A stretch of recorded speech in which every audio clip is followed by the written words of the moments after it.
Hello, everyone. This is recording number 17 for Plato, a class on the Republic. Today's topic is the notion of philosophy that is at work when Plato proposes that the kings and queens of his ideal city are philosophers.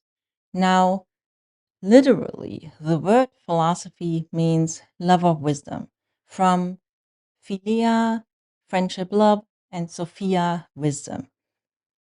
And Plato endorses this literal meaning, but he provides a distinctive interpretation or version.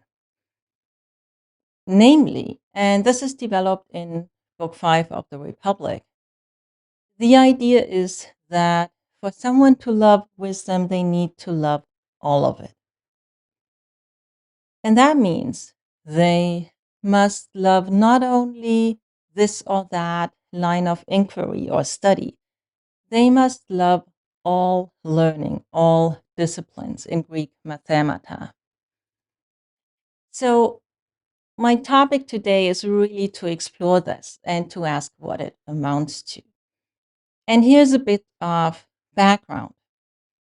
Today you might think that, okay, if someone is a philosopher, they studied philosophy. And that may even seem obvious. But at the time, philosophy is not an established discipline. It is not one field among others.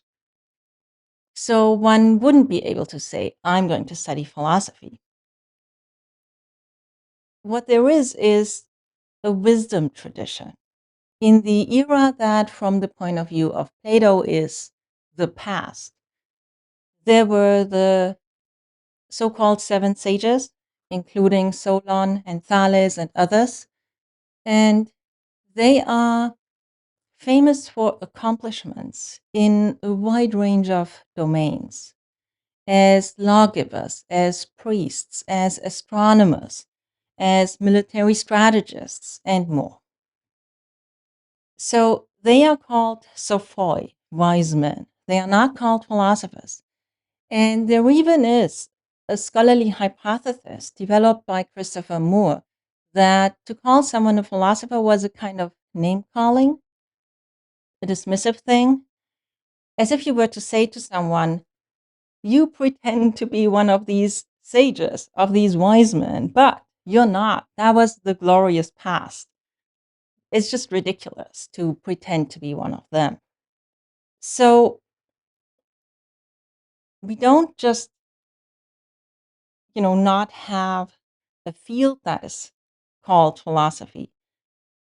We also have this phenomenon that to call someone a philosopher can be a derogative thing, at least according to this hypothesis. And Plato clearly is not going to pursue this negative notion of love of wisdom. So he wants love of wisdom to be a good thing.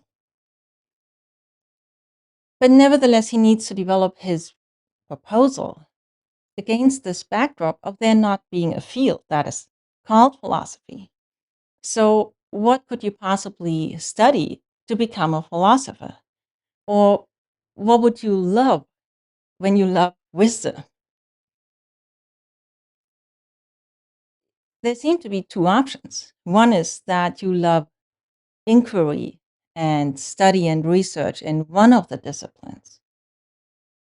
Say you are a committed mathematician or astronomer, or you study music, or whatever it might be. And the other option would be that you study all of it.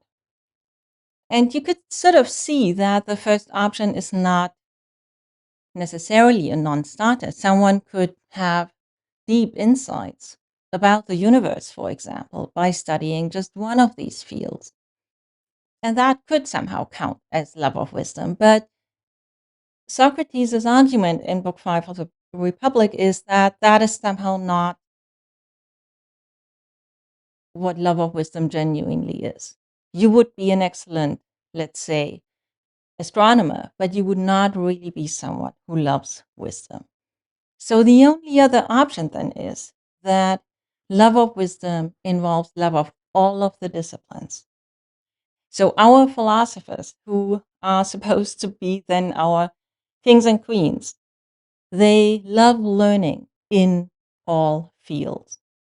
And I want to end with the question of how we should view this proposal. Should we think that it is, in some sense, a proposal about the nature of philosophy that maybe gets something right, that to genuinely love wisdom is to love all lines of inquiry that promise insight and truth?